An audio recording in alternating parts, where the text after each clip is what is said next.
찬 바람에 실린 속삭임 강원도 용화마을. 산골짜기에 자리한 자그마한 기와집 앞마당. 하얀 서리가 잔뜩 내린 겨울 아침 공기는 무겁고 서늘했다. 조은숙 67은 큼지막한 고무장갑을 낀 채 마당에 늘어놓은 배추더미 옆에서 김장을 하고 있었다. 손끝이 얼어붙을 듯 차가웠지만 그녀의 손놀림만큼은 여전히 부지런했다. 할머니, 여기 고춧가루 더 줘묘. 작은 그러나 또렷한 목소리. 손녀 서연 셰티이 양념통을 들고 냉큼 달려왔다.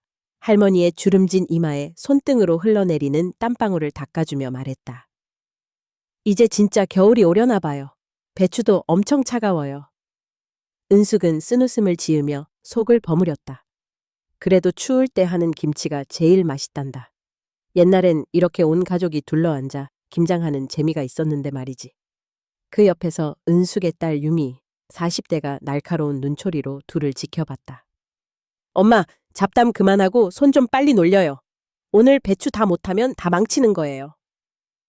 유미는 익숙하게 무표정한 얼굴로 양념통을 집어 올렸다. 은숙이 고개를 끄덕이며 다시 손을 놀렸다. 서연은 마치 비밀스러운 이야기를 하듯 조심스럽게 은숙의 곁으로 다가왔다. 불쑥 할머니에게 몸을 밀착시키며 속삭였다.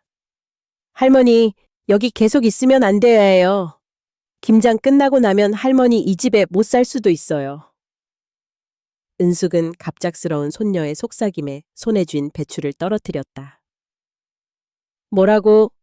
우리 서연이가 무슨 소리를 하는 거니? 서연은 주위를 두리번거리며 목소리를 죽였다. 엄마랑 아빠가 할머니에 대해 얘기하는 걸 들었어요. 아빠가 자꾸 할머니는 어쩌고 서류, 병원 이런 말도 했고요. 됐다 서연아. 유미가 날카롭게 끼어들었다. 쓸데없는 소리 집어치워. 은숙 엄마 집중 좀 해요. 배추 버리는 거 못 봐요? 은숙은 멋쩍은 듯 미소를 지었지만 마음 한켠이 서늘하게 굳어지는 것을 느꼈다. 얘네들이 갑자기 왜 저러지? 그냥 내가 예민한 건가? 한편 집안 구석에서 남편 석준이 은숙의 사위 40대 중반가 팔짱을 끼고 그들을 지켜보고 있었다. 유미가 은숙이 들을 수 없는 작은 소리로 속삭였다. 엄마, 배추는 꽉꽉 눌러 담으세요. 오늘 못 끝내면 내일 다 썩습니다. 서연은 속이 답답한 듯 작은 입술을 뾰로통 내밀었다. 할머니, 진짜예요. 나중에 할머니를 못 볼 수도 있다고 했어요. 잠시 후 김장의 절정.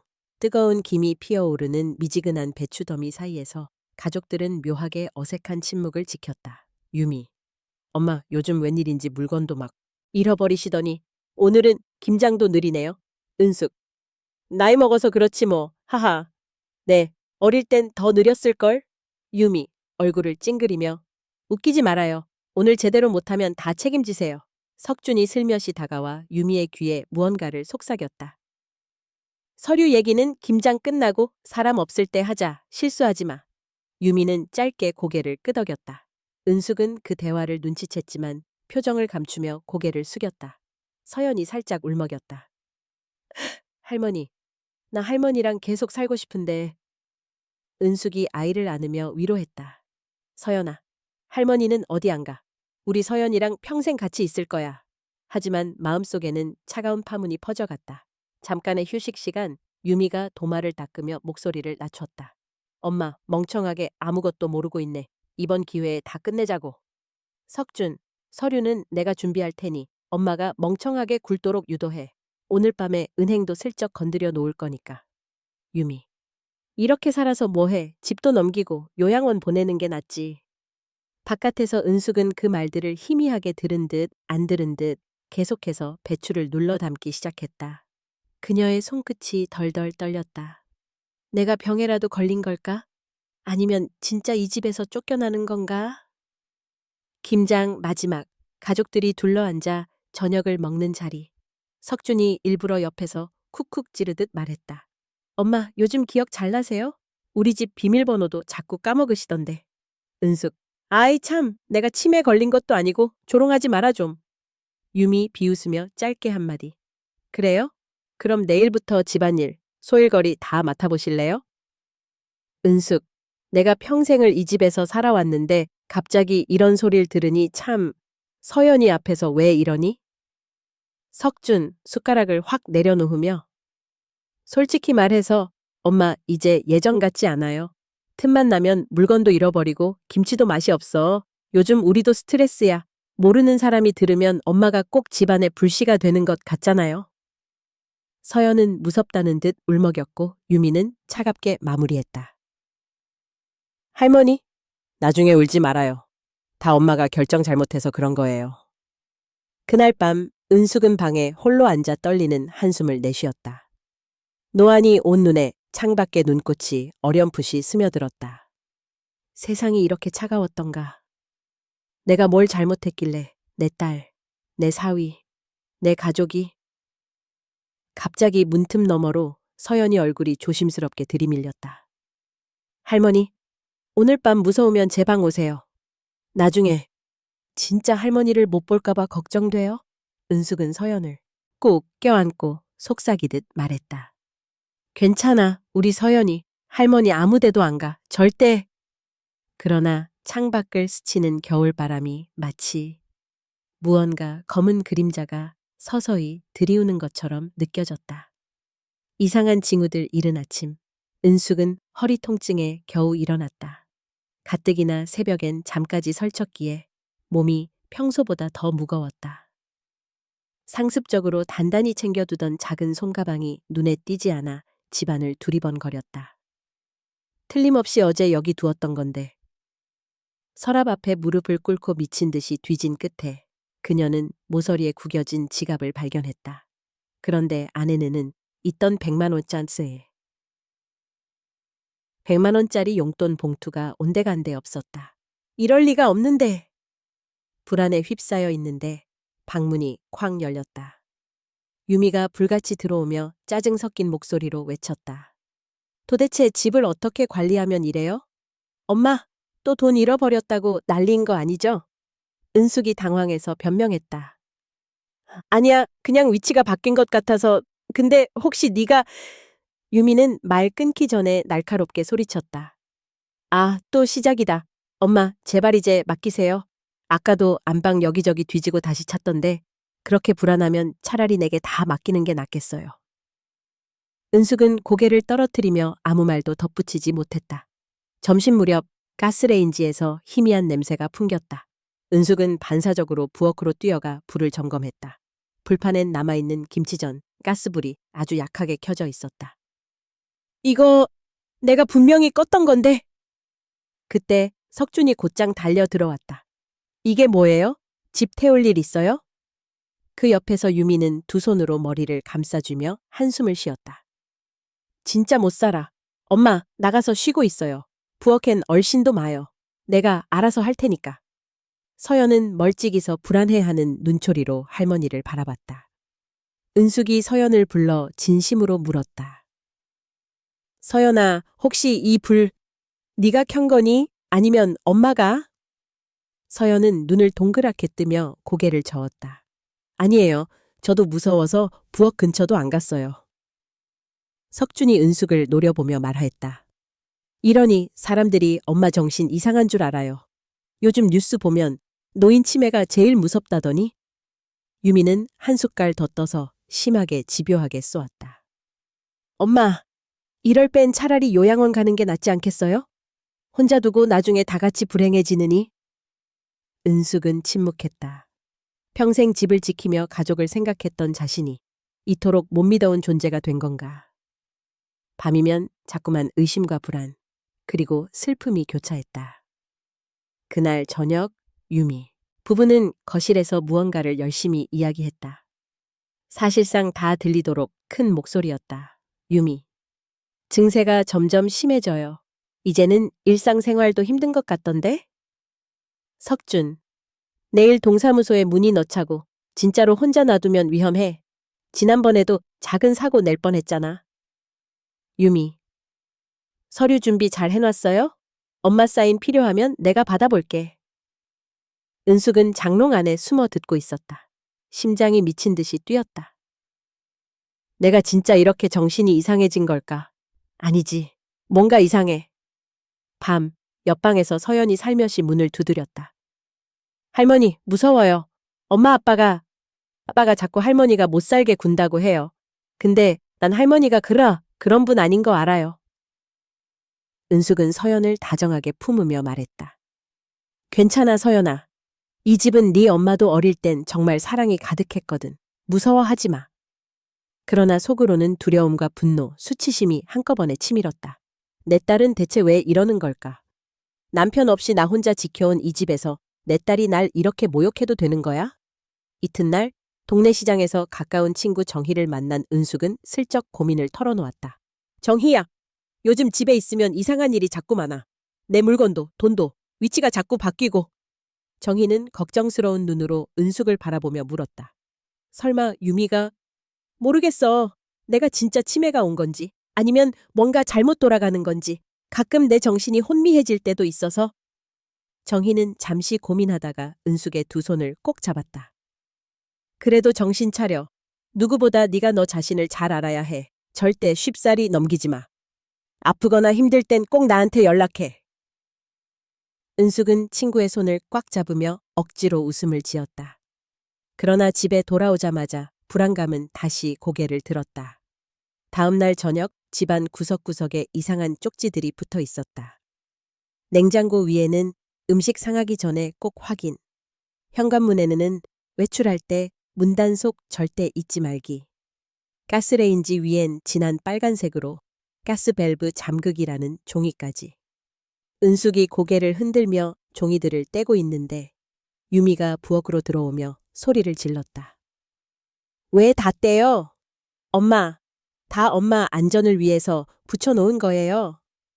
몇 번이나 같은 실수 반복할 건데요? 은숙이 서글프게 답했다. 내가 애도 아니고 내 집에서 이런 꼴 당해야 하니 가슴이 찢어진다. 내가 얼마나 무력한 거니, 유미야? 유미는 눈길을 피하며 냉소적으로 받아쳤다. 엄마 생각보다 우리 힘들어요. 엄마 치매 오면 우리도 같이 죽어요. 그 꼴은 보기 싫으니까 빨리 정리해요. 은숙은 소리 없이 눈물을 삼키며 창밖으로 점점 짙어지는 겨울밤을 버텼다. 그날 밤 마음이 편치 않아 잠에서 깨어나 부엌으로 나간 은숙은 또다시 이상한 냄새가 나는 걸 느끼고 깜짝 놀라 가스밸브를 재차 점검했다. 이 집에서 내가 견딜 수 있을까? 나를 바보로 만드는 이 현실이 정말 사실일까? 아님 뭔가 거대한 음모가 있는 걸까? 창밖 바람은 점점 더 세차게 불었다. 은숙의 마음속에는 불길한 예감만이 점점 더 짙어지고 있었다. 점점 드러나는 고립 이른 아침, 창밖에는 갓 내린 눈이 마당을 얇게 덮고 있었다. 그 하얀 풍경 속에서 은숙은 창가에 멍하니 서 있었다. 어제 저녁부터 심장이 내내 불안하게 뛰고 마치 세상이 자신의 주위를 한 칸씩 천천히 좁혀오는 듯했다. 거실에 나오니 신발장 앞에 유난히 큼직한 주황색 쪽지가 붙어 있었다. 신발은 꼭 제자리에 놓기. 냉장고 문에도 방문에도 심지어 욕실 거울에도 꺼진 전등 다시 확인하기. 외출할 때 문단속 절대 잊지 않기. 배추 씻기 전 손 꼭 씻기와 같은 쪽지가 덕지덕지 붙어 있었다. 은숙은 심장이 욱신거렸다. 그것은 분명 자신을 위한 친절이라는 듯 붙여놓았지만 아무리 봐도 자신을 바보 취급하는 듯한 기분이 들었다. 그런데 이 분위기는 가족들의 태도에서 더욱 선명해졌다. 아침밥상에서 석준이 쏘아붙였다. 어머니, 아까 주방에서 소금을 3번이나 쏟았다면서요? 물건 제대로 놓으세요. 유미가 덧붙였다. 엄마 없으면 오늘 하루 종일 집이 난장판이겠어. 진짜 밥상 차리는 것도 위험해 보여. 순간 은숙의 손이 덜덜 떨렸다. 내가 언제 그랬다고 그래? 배추 씻다가 물 튄 것밖에 없어. 그러자 유미가 단호하게 말했다. 엄마가 기억을 못하는 거예요. 우리가 지금 다 감당하느라 힘들어 죽겠는 거 몰라요? 서연은 한쪽 구석에서 조용히 수저만 만지작거릴 뿐 아무 말도 하지 못했다.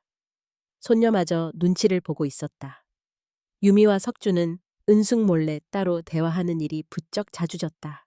그녀는 복도 창 너머로 두 사람이 속삭이는 소리를 자주 들었다. 유미, 서류 빨리 준비해야 해요. 엄마가 자꾸 미심쩍게 굴어. 석준. 이번 주에 복지사 온다니까 정신 나간 것처럼 행동만 해주면 돼. 처음에는 자신이 예민한 걸까, 오해한 건 아닐까 싶었지만 시간이 갈수록 의심과 불안이 확신이 되어갔다. 며칠 후 동네 아주머니 2명이 은숙을 마트에서 마주쳤다. 아니, 조 할머니 요즘 늙어 보인다. 아프신가 봐요? 한 명이 물었다. 은숙은 멋쩍게 미소 지었다. 그냥 잠을 좀 설쳤어요. 다른 사람이 귀띔하듯 속삭였다. 따님이 요즘 집 밖에 안 나가게 한다고 하던데 애들 크면 원래 그런가 봐요? 일순간 은숙의 얼굴이 붉어졌다. 세상에 집안에서 무슨 일이 벌어지는지 소문도 돌기 시작했다. 집에 돌아오자마자 그녀는 서연을 불러 세웠다. 서연아, 우리 솔직히 이야기해볼까? 혹시 엄마 아빠가 할머니에 대해 무슨 말 한 거 있니? 서연은 겁먹은 얼굴로 침묵하다가 기어들어가는 목소리로 말했다. 엄마가 할머니가 조금만 더 이상하면 집에 못 있게 될 거라고, 곧 요양원 보내야 한다고 그랬어요. 은숙은 가슴이 덜컥 내려앉았다.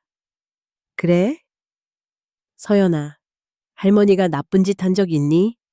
혹시 엄마 아빠한테 뭐 시키라는 말 들은 거 없어?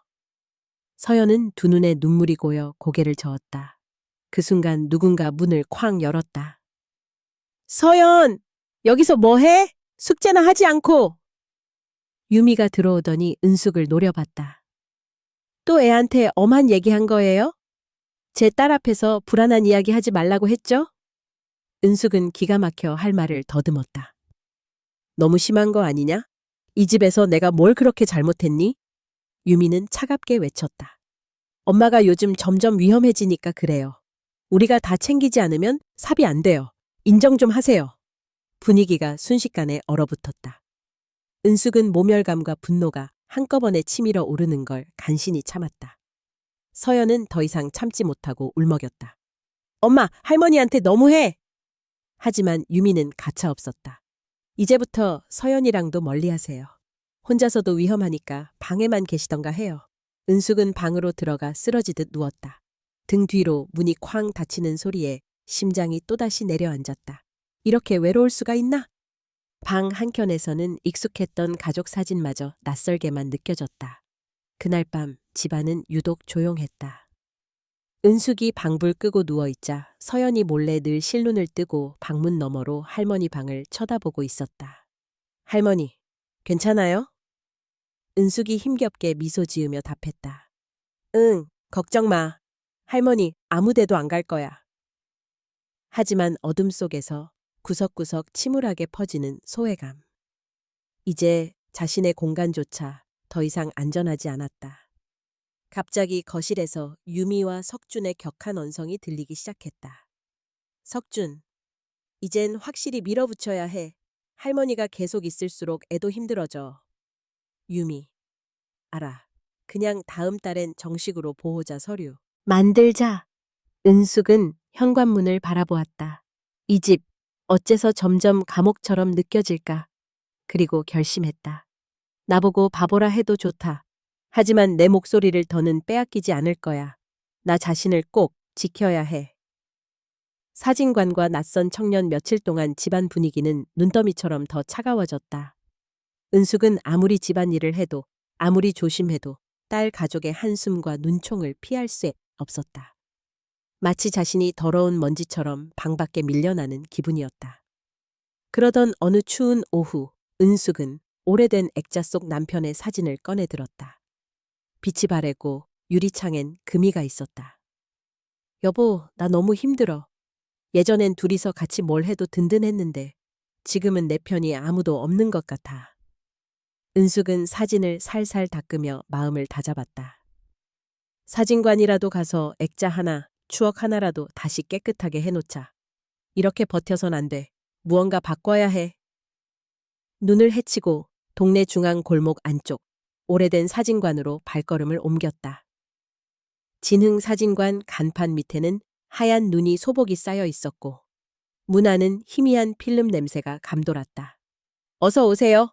카운터 너머 또렷한 이목구비의 젊은 남자가 환하게 웃었다. 키가 크고 검은 패딩을 입은 그는 왠지 이 거리와 사진관보다 훨씬 밝고 따뜻해 보였다. 안녕하세요. 혹시 오래된 사진도 복원해 줄 수 있나요? 당연하죠, 할머니. 저희 집은 그런 거 전문이에요. 청년은 책임감 있는 목소리로 말했다. 은숙이 조심스레 금이 간 액자와 사진을 건네자 유리 파편이 쨍그랑 소리를 내며 떨어졌다. 아이고, 역시 손끝이 영 예전 같지 않아서. 청년은 액자 파편까지 꼼꼼히 치우며 말없이 고개를 끄덕였다. 걱정 마세요. 제가 새 액자에 예쁘게 다시 넣어드릴게요. 사진도 최대한 원본처럼 복원해 드릴 수 있어요. 은숙은 벚꽃처럼 피는 미소를 지으며 그를 바라봤다. 요즘 이런 젊은이도 있구나. 이름이 어떻게 돼요? 저는 강민규라고 합니다.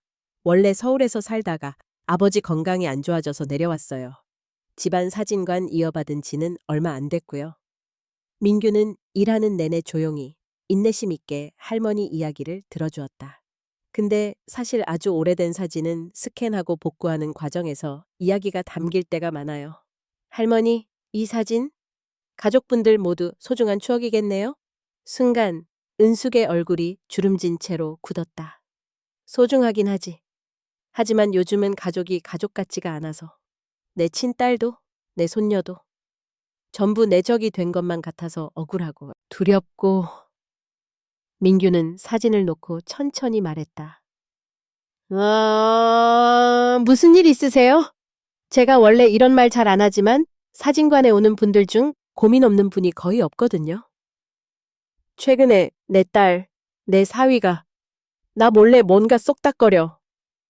자꾸 나를 치매다, 위험하다 이런 식으로 몰아가고 왜 이러는지 모르겠어.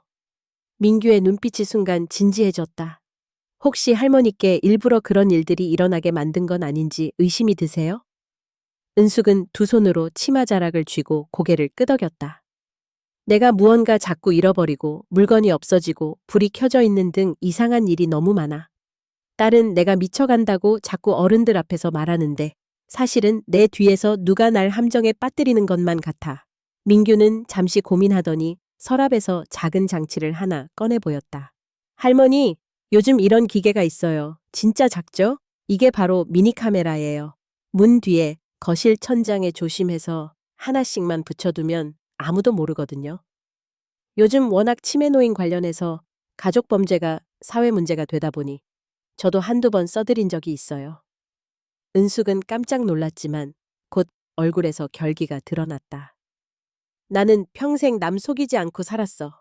하지만 이대로 실패자, 정신 나간 노인네 취급은 절대 안 당하고 싶어.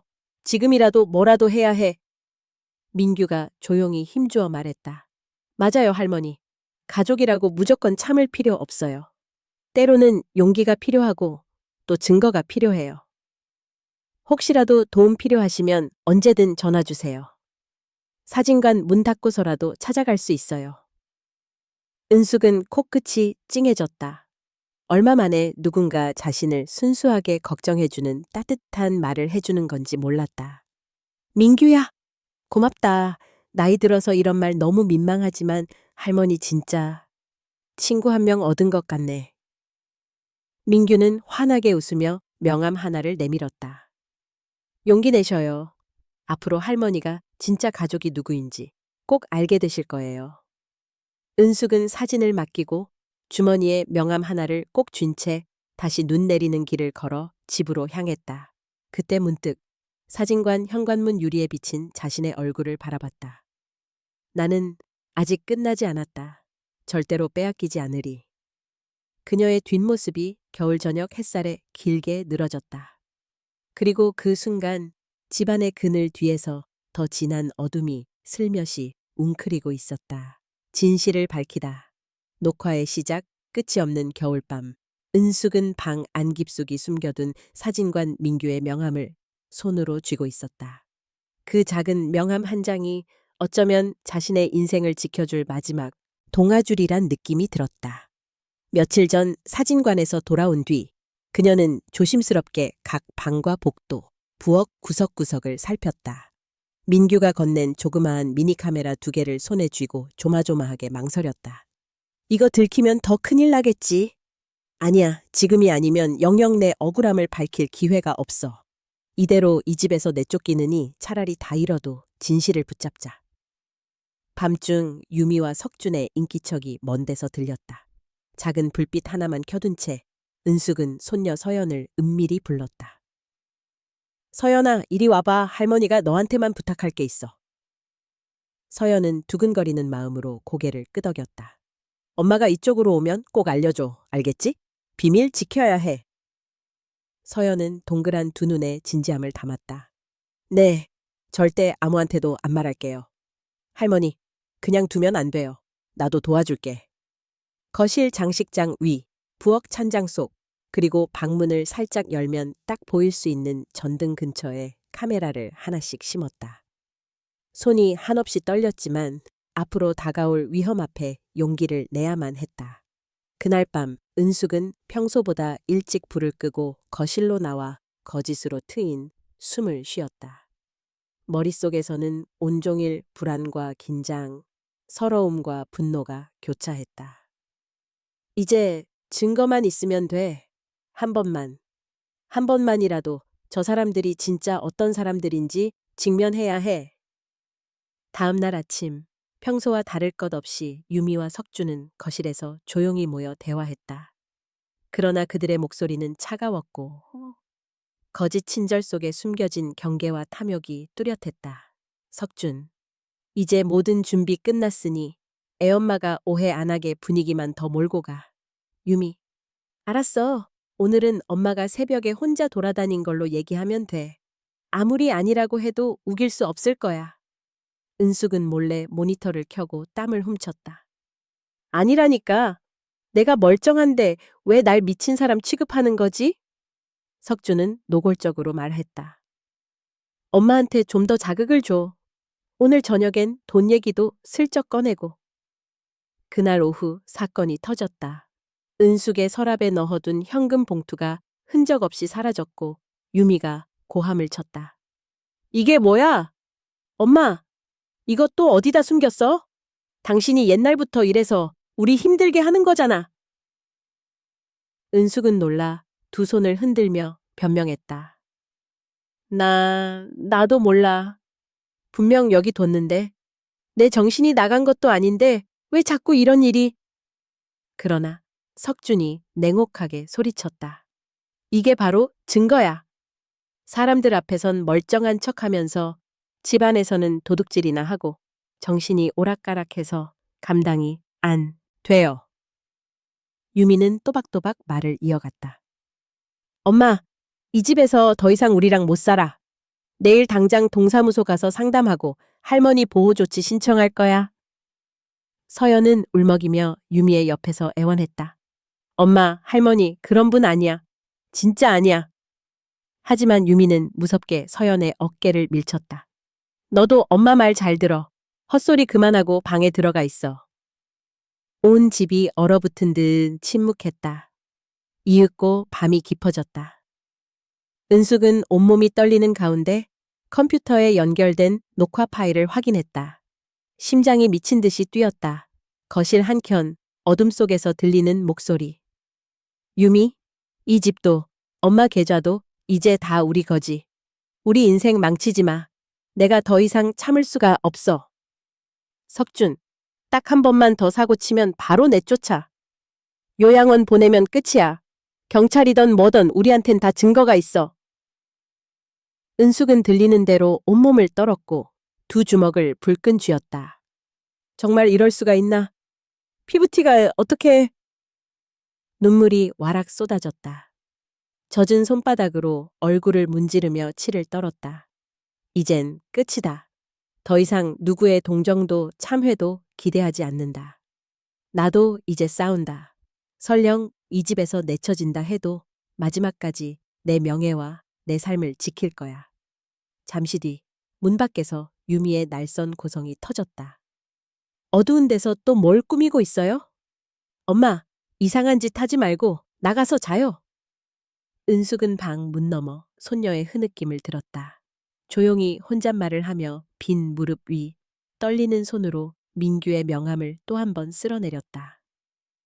내일이 오더라도 난 절대 이렇게 무너지지 않을 거야. 그 밤 은숙의 두 눈은 겨울밤을 밝히는 별보다 뜨겁게 빛났다. 첫 방역 은숙은 그날 밤 제대로 잠들지 못했다. 이불 속에서 조용히 울며 마음속에서는 복잡하고 격렬한 분노가 끊임없이 소용돌이쳤다. 이제까지 자신이 임시 방편으로 수능하고 인내했던 모든 순간이 그저 남의 손에 삶을 맡기는 나약함에 불과했다는 생각에 더는 참을 수 없었다. 동이 틀 무렵 은숙은 결심을 굳혔다.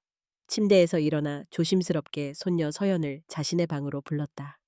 서연아, 할머니가 정말 중요한 부탁을 해야겠구나. 혹시라도 네 엄마, 아빠가 할머니한테 뭐 물어보면 오늘 일은 아무 말도 하지 않는 거야. 할머니를 위해서야. 알겠지? 서연은 눈물을 머금은 채 고개를 끄덕였다. 알았어요, 할머니. 나 절대 아무한테도 안 일러요. 할머니는 나의 제일 친한 편이에요.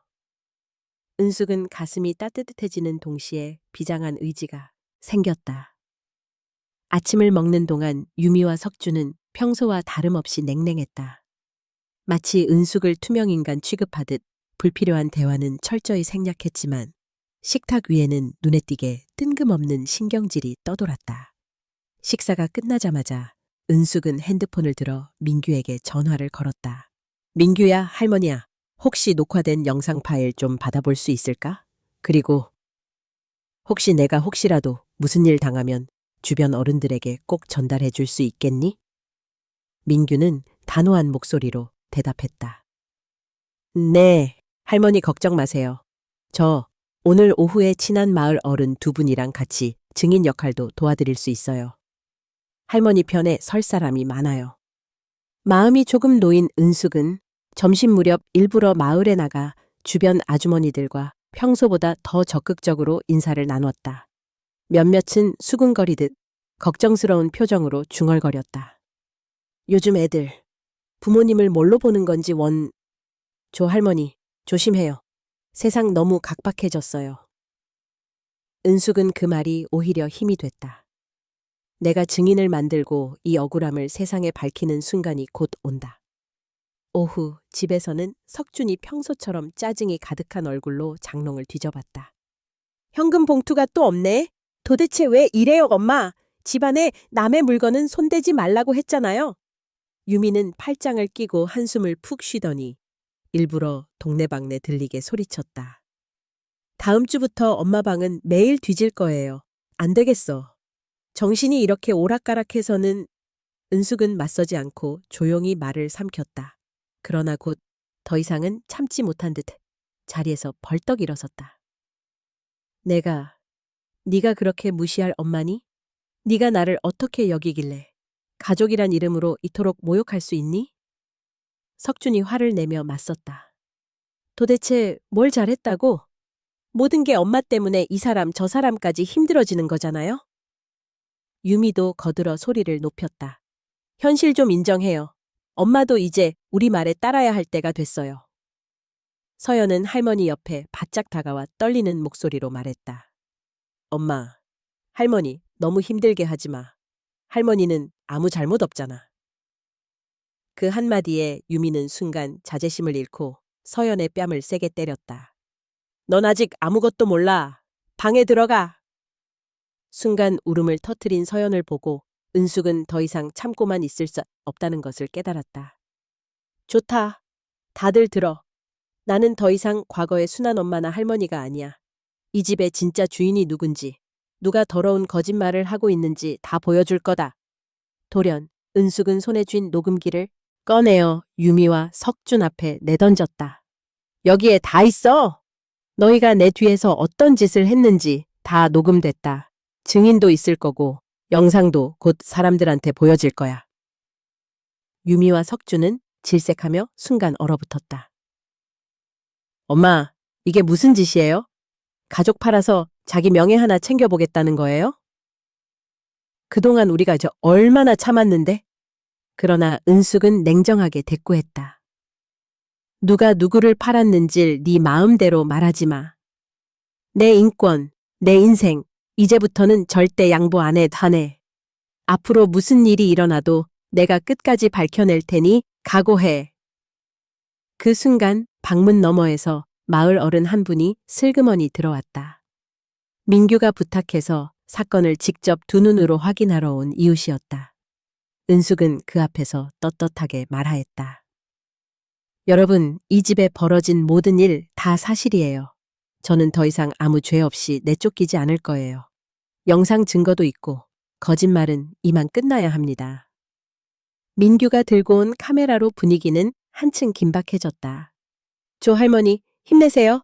저희가 다 지켜보고 있습니다. 석준과 유미의 표정은 분노와 당황으로 뒤엉켰다. 하지만 이제 은숙은 섣불리 울지 않는다. 그녀의 눈빛은 처음으로 세상과 가족을 향해 강하게 빛났다. 이것이 나의 첫 반격이다. 앞으로도 절대 물러서지 않으리라. 법과의 대면 며칠 후 집안에는 다시 음산한 긴장감이 감돌았다. 은숙은 자신의 싸움이 이제 단순한 가족 갈등이 아니라 진실과 정의, 권리에 대한 문제로 번졌음을 실감했다. 그리고 마침내 그날이 찾아왔다. 동네 이장을 비롯해 사회복지사, 마을 주민 몇 명이 유미와 석준의 부름에 맞춰 집으로 모여들었다. 은숙은 평소보다 더 단정하게 옷을 차려입고 주머니 안에 녹화 파일과 녹음기 그리고 민규의 명함을 꼭 쥐고 있었다. 마당에는 이미 유미와 석준이 누군가와 통화를 하며 분주했다. 네, 담당자님. 오늘 정식으로 보호자 지정 신청하려고요. 엄마가 점점 위험해집니다. 밥도 못 차려, 돈도 숨겨, 밤에는 집이 뒤집혀요. 곧 담당 공무원과 사회복지사가 은숙 앞에 앉았다. 자, 조은숙 어르신, 따님과 사위분이 요양원 입소를 희망하시고 혼자 계시기 힘들다고 여러 차례 건의하셨어요. 최근 일상생활에 불편을 느낀 적 있나요? 은숙은 잠시 숨을 가다듬었다. 저는 제 일상에 문제가 없어요. 다만 최근에 가족이 나를 부당하게 몰아세우는 일이 반복되고 있을 뿐입니다. 내 정신은 멀쩡하고 여러 차례 억울한 상황을 경험했습니다. 석준이 날선 목소리로 끼어들었다. 엄마가 멀쩡하면 왜 맨날 집이 이렇게 뒤집어지죠? 며칠 전에도 가스불 끄는 걸 까먹어서 위험했잖아요. 유미도 맞장구 쳤다. 맞아요. 엄마 기억도 자주 헷갈려 하시고 돈이나 귀중품도 자꾸 없어졌다고 이상한 소리만 하고. 은숙은 차분하게 손에 쥔 녹음기를 꺼냈다. 잠시만요. 이 대화 먼저 들어보세요. 그리고 이건 집안 곳곳에 설치된 CCTV 녹화 파일이에요. 들어보시면 제가 피해자가 아니라는 사실이 분명해집니다. 사회복지사는 표정이 굳어진 채 녹음 파일을 재생했다. 파일 속에서 유미와 석준이 교묘하게 은숙을 병원과 요양시설로 보내고 재산을 나눌 계획을 말하는 음성이 생생하게 흘러나왔다. 순간 마을 주민과 공무원들의 시선이 유미와 석준에게로 옮겨졌다. 한 어르신이 조심스럽게 물었다. 자네들 이 사실 전부 사실이야? 유미는 억지로 담담한 척하며 변명했다. 저건 상황에 따라 오해하게 한 부분이 많아요. 사실 엄마도 위험했고. 석준도 당황해 말을 더듬었다. 우리도 워낙 힘들어서 잠시 감정이 앞서서 그랬던 거죠. 사회복지사는 메모를 하며 고개를 끄덕였다. 오늘 들은 내용과 증거를 모두 공식적으로 확인할 필요가 있습니다. 저희가 조사해서 빠른 시일 내에 판단을 내리겠습니다. 그동안 가족 모두 진정하고 각자 방에서 대기해 주시길 바랍니다. 은숙은 작게 한숨을 내쉬었다. 그러나 이 싸움이 결코 단기간에 끝나지 않을 거라는 사실도 알고 있었다. 이제 시작일 뿐이야. 내가 지켜야 할 것은 내 정신과 내 삶, 그리고 나 같은 사람들을 위한 용기야. 그날 저녁 석준은 민규에게 전화를 걸어 분노를 드러냈다.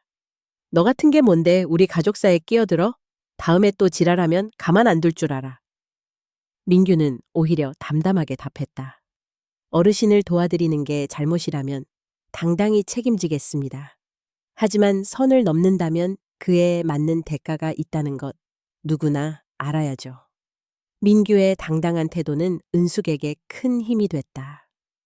그날 밤 동네 어르신 몇 명과 서연은 몰래 은숙 방을 찾아와 조용히 손을 잡고 응원했다. 용기 잘 냈어요, 조 할머니. 이제부터는 우리가 다 도와줄 테니 참고 도망가지도 마요. 서연 역시 눈물에 젖은 얼굴로 속삭였다. 할머니, 절대로 울지 마요. 꼭 우리 곁에 있어야 해요. 은숙은 그제서야 비로소 오랜만에 진짜 가족, 진짜 이웃 곁에서 위로를 느꼈다. 그리고 다짐했다. 이젠 누구 앞에서도 작아지지 않아. 내 의지, 내 목소리, 그 무엇보다 소중하니까. 긴 하루가 지났다. 진실과 거짓, 약함과 용기, 슬픔과 연민이 집안 구석구석을 맴돌았다. 그러나 은숙의 마음은 그 어느 때보다 또렷하고 단단했다. 법 앞에서도 세상 앞에서도 당당할 거야. 내 삶은 이제 남의 것이 아니다. 잔혹한 보복 진실의 일부가 드러난 뒤 집은 한동안 쥐죽은 듯 적막했다. 그러나 그 침묵 속엔 더 음험한 기운이 감돌았다. 유미와 석준의 얼굴은 점점 더 굳어지고 둘의 대화마저 갈등과 분노로 채워졌다. 은숙은 직감했다. 이제 이들은 쉽게 물러서지 않을 것이다. 진짜 위험은 어쩌면 지금부터일지도. 이른 아침 은숙은 자신의 방문이 잠겨 있다는 사실을 알았다. 문고리를 몇 번 돌려봐도 꿈쩍하지 않았다. 서연의 목소리가 멀리서 들려왔다. 할머니, 문이 안 열려요. 엄마가 오늘부터 절대 할머니 방에 들어가지 못하게 하랬어요. 절박한 아이의 떨리는 목소리. 은숙은 조용히 창문가로 다가가 바깥을 살폈다. 마당의 대문도 언뜻 잠겨 있는 것 같았고 집 전화 역시 어디론가 치워져 있었다. 아니, 이건 감금이나 다름없잖아. 대체 무슨 생각인 거니? 그날 오후 유미와 석주는 방 문틈으로 끼니를 던져주듯 건성으로 내놓았다.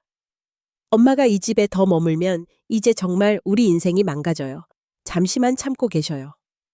극도로 냉기 어린 목소리에 은숙은 몸서리쳤다. 석주는 조용히 집안을 뒤지다 금융 관련 서류와 현금, 주민등록증 등을 챙겼고 핸드폰이나 외부와 연결되는 모든 물품을 싹 치웠다. 유미는 서연을 방에 가둬놓고는 가까이 못 오게 엄포를 놓았다. 할머니 가까이 가면 넌 학교도 못 가. 네가 무슨 할머니를 지켜? 서연의 흐느낌이 복도 끝까지 전해졌고 은숙의 인내심은 도를 넘은 아픔으로 바뀌었다. 이 사람들은 나를 정말 사람 취급하지 않는다. 내 목소리, 내 도움을 받을 권리를 아예 빼앗으려. 얼마 후 마당 쪽에서 민규가 쪽지를 숨겨 문틈 사이로 밀어넣었다. 제가 경찰서에 증거 파일 보냈어요. 할머니 반드시 버티세요. 곧 누군가 올 겁니다.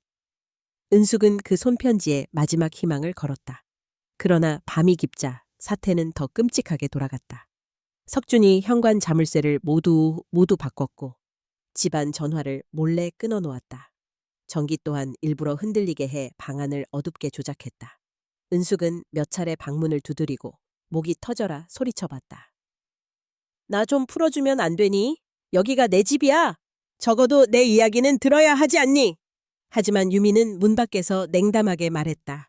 엄마, 가족이면 우리 말 따라야 해. 엄마가 이제 결정한 건 아무 의미 없는 거야. 절망과 분노가 뒤섞인 밤, 은숙은 창문으로 바깥을 바라보다가 무력감에 주저앉았다. 그동안 쌓인 외로움, 슬픔, 분노가 그날처럼 몸을 짓눌러 온 적은 없었다. 그러던 찰나 서연이 작은 쪽지를 몰래 문틈으로 밀어넣었다. 할머니, 민규 아저씨가 곧 온대요. 절대 포기하지 말아요. 나도 엄마 몰래 계속 지켜보고 있어요. 그 순간 밖에서 차량 소리가 들렸다. 유미와 석준이 황급히 은숙방 문을 벌컥 열었다. 이제 됐어. 더는 엄마 필요 없어. 바로 나가. 오늘 밤 중으로 요양원으로 가는 차가 도착할 거야.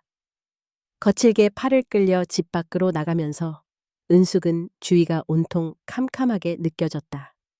사람들은 모두 잠든 시간 치욕스러운 이동이 시작됐다. 차 안에서 두려움과 원망이 뒤엉키던 순간 은숙은 그래도 마지막 희망을 가슴에 품었다. 나는 여기서 끝나지 않는다. 반드시 이 어둠을 뚫고 나가리라. 그러던 순간 차가 마을 어귀에서 급정거했다. 앞쪽에 누군가 서 있었다. 운전석의 석준이 욕지거리를 퍼보며 창문을 내렸다. 저리 비켜. 지금 장난칠 때 아니야. 그 목소리의 주인공이 분명했다. 바로 민규였다. 민규가 단호한 눈빛으로 차를 막아섰다. 이분 어디로 데려가시려는 겁니까? 지금 불법 감금의 노인 학대 곧 신고 들어왔으니 경찰도 도착할 겁니다. 유미와 석주는 당황하며 차 문을 걸어 잠궜다. 하지만 민규는 마을 사람들과 증인을 불러 세우며 말했다. 이제 진실이 밝혀질 시간입니다. 그동안 몰래 해온 모든 악행 다 기록되어 있어요. 캄캄한 밤 차량 안에서 은숙은 민규의 단단한 목소리를 들으며 다시 한번 희망을 다졌다. 마침내 자신을 옥죄던 두려움과 고립의 사슬이 조금씩 풀리는 듯한 기분이었다. 모든 것을 깨고 의지의 빛 차가운 밤 공기를 가르며 마을 어귀에서 차가 멈췄다. 민규와 몇몇 마을 사람들이 차 앞을 굳게 가로막고 있었다. 경찰차도 서서히 다가왔고 주변에는 하나둘씩 마을 사람들이 불빛 속에 모여들었다. 석주는 욕설을 뱉으며 차문을 열지 않으려 했으나 경찰관과 민규 그리고 몇몇 남성이 힘을 합쳐 차문을 열었다.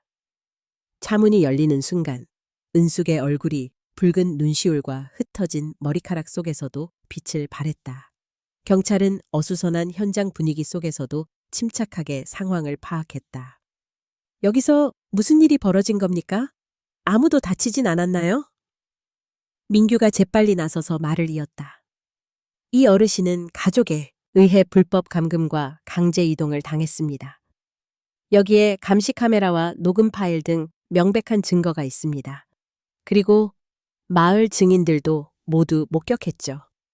유미와 석주는 당황한 표정으로 자신들의 입장을 변명했다. 우린 그저 엄마를 위해서였습니다. 엄마가 위험해서 다른 방법이 없었어요. 하지만 은숙은 떨리는 몸을 추스르고 사람들 앞에 섰다. 여러분, 저는 이 집의 주인입니다. 저는 머리가 흐린 노인도 동정만 받아야 하는 약자도 아닙니다. 한때 저도 가족이란 이름 앞에 모든 걸 참고 살았습니다. 하지만 이제 깨달았습니다. 자신의 삶과 존엄은 스스로 지켜야 한다는 것을. 순간 마을에 조용한 긴장이 흘렀다. 용기를 모은 한 어르신이 말을 보탰다. 우린 그동안 할머니가 왜 그렇게 힘들어했는지 그냥 넘겨버렸지. 이제야 눈이 뜨이네요. 경찰은 은숙, 민규, 그리고 유미 석준을 경찰차로 이끌며 공식 조사에 들어갔다. 마을 회관에 모인 주민들도 휴대폰으로 녹화 영상을 보며 그간 벌어진 일과 거짓, 진실을 다시 한번 확인할 수 있었다. 회관 한쪽에서는 서연이 울먹이며 할머니를 꽉 껴안고 있었다. 할머니, 미안해요. 내가 더 많이 도와줄걸. 할머니 혼자 이렇게 힘들 줄 몰랐어요. 은숙은 손녀를 껴안으며 나직이 속삭였다. 괜찮단다, 서연아. 할머니, 오늘만큼은 세상을 이긴 것 같다. 하지만 우리 모두 때때로 마음의 어둠과 평생 싸우며 살아가야 한단다. 민규는 따뜻한 눈길로 은숙 곁에 다가왔다. 이제 할머니께서 원하시는 대로 사시면 됩니다. 필요하다면 언제든 마을 분들도 증인으로 나설 테니까요. 경찰 조사실에서 유미와 석주는 자초지종을 털어놓았다. 거짓말과 변명이 이어졌지만 이미 수많은 증거 영상과 음성, 증인 테스티모니스 앞에서는 무의미했다. 공무원도 한마디 덧붙였다. 가족이라는 이름으로 누구든 자유나 존엄을 빼앗아선 안 됩니다. 앞으로 이런 일이 재발하지 않도록 저희도 더욱 신경 쓰겠습니다. 경찰의 임시 조치로 유미와 석주는 가타에게서 분리됐고 은숙은 공식적으로 자신의 집에서 보호를 받으며 마을의 도움을 받게 되었다. 마을 사람들은 돌아가며 은숙의 안전을 지켰고 서연 역시 밤마다 할머니 곁을 지키며 사과와 사랑을 전했다. 며칠이 지나 은숙은 평소 자신이 좋아하던 마루에서 따사로운 햇살 아래 서연, 민규, 그리고 이웃들과 따뜻한 차를 마시며 조용히 말했다. 나는 정말 괜찮아요. 사람들이 뭐라 하든 내 인생은 내 거니까. 오래 참아온 만큼 앞으로도 내 의지로 삶을 살아갈 거예요. 아무리 어둠이 짙어도 언젠가는 내가 다시 빛을 밝힐 수 있다는 것. 오늘 여러분 덕분에 확신했어요. 서연이 웃으며 속삭였다. 할머니, 앞으로는 저랑 행복하게 지내요. 할머니 곁엔 이제 늘 빛이 있을 거예요. 은숙은 더는 두렵지 않았다. 창밖의 빛처럼 자신의 내면에서 웅크리고 있던 용기와 자존심이 서서히 다시 피어나는 것을 느꼈다. 누구도 내 삶을 빼앗을 수는 없다. 내 역사는 내가 쓴다. 이제 진짜 자신답게 자신의 집에서, 자신의 세계에서 나는 다시 시작한다. 대가와 새로운 새벽 조용했던 마을은 연이은 사건으로 하루 사이 급격히 술렁겼다. 경찰 조사가 끝나자 은숙의 집 앞에는 이웃들이 조심스럽게 오며 가며 안부를 묻는 일이 많아졌다. 그저 평범한 동네 할머니였던 은숙의 집이 이제는 모두에게 깊은 질문을 던지는 작은 상징이 되었다. 밤이면 은숙은 여전히 편히 잠들지 못했다. 오늘 밤도 오래도록 뒤척이다가 창가에 앉았다. 하얗게 달아오른 달빛 아래서 집안을 지키는 그림자는 이제 더 이상 두렵지 않았다. 어느 깊은 밤 현관에서 인기척과 훌쩍이는 울음소리가 들렸다. 엄마, 엄마, 나야, 유미야. 문을 열자 유미가 온 얼굴에 눈물이 범벅인 채로 무릎을 꿇었다. 엄마한테 미안해. 나도 너무 힘들었어. 그냥 돈이, 현실이 무서웠어. 엄마도 알잖아. 내 인생 아무도 도와주지 않는 거. 은숙은 눈을 감고 잠시 떨리는 가슴을 다잡았다. 내가 네 편이었지. 근데 왜 날 가장 먼저 적으로 만들었니? 넌 돈 때문에 세상이 무서워서 엄마를 미워한 게 아니다. 그건 그냥 네 안에 있는 약함과 탐욕이 널 이끈 거야. 유미는 머리를 짓눌렀다. 나 평생 엄마한테 용서 못 받을 걸 알아. 하지만 이것만 알아줘. 나도 엄마 없이 못 살겠어. 한동안 둘은 아무 말 없이 앉아 있었다. 유미의 흐느낌, 은숙의 고요한 한숨, 그리고 문틈 사이로 엿듣는 서연의 조용한 손길. 사람은 누구나 아프고 누구나 실수한다.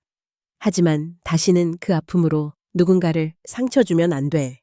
사랑이란 건 곁에서 손잡아줄 때 비로소 온전해지는 거야. 그 밤이 지나고 유미는 경찰서에 다시 불려가 마지막으로 조사를 받았다. 검찰은 유미와 석준의 죄를 모두 입증했다. 가족이라는 이름 아래 저지른 중대한 인권 침해, 재산 갈취, 감금, 학대 행위에 대한 책임을 반드시 묻겠습니다. 결국 유미와 석준은 법적으로 처벌을 받게 되었고 구속이 결정되었다. 판결이 내려진 날 은숙은 어렵게 두 눈을 감았다. 울지 않았다. 오히려 홀가분한 기분과 동시에 오래된 등짐 하나가 떨어져 나가는 듯한 쓸쓸함만 남았다. 정의란 이름 아래에서도 마음은 완전히 치유되지 않는구나. 하지만 그래도 나와 우리 삶은 다시 시작되어야 한다. 며칠이 흐르고 주민들은 예전보다 더 자주 은숙을 찾아와 안부를 묻고 대화를 나누었다. 동네 이장은 따뜻한 미소로 말했다. 조 할머니께서 이렇게 지켜내신 게 누구보다 큰 용기였습니다. 앞으로 마을도 우리도 할머니와 함께 할게요. 민규는 은숙이 매일 산책을 할 수 있도록 주변을 돌봤고 서연도 학교를 마치면 집으로 곧장 달려와 할머니와 이야기를 나눴다. 어느 아침 은숙은 서연과 함께 새벽녘 기와지붕 위로 떠오르는 햇살을 바라보았다. 서연아, 인생이란 게 때로 너무 길고 어려울 때가 있어. 하지만 아무리 지난 날이 캄캄해도 언젠가 이렇게 따뜻한 새벽이 찾아온단다.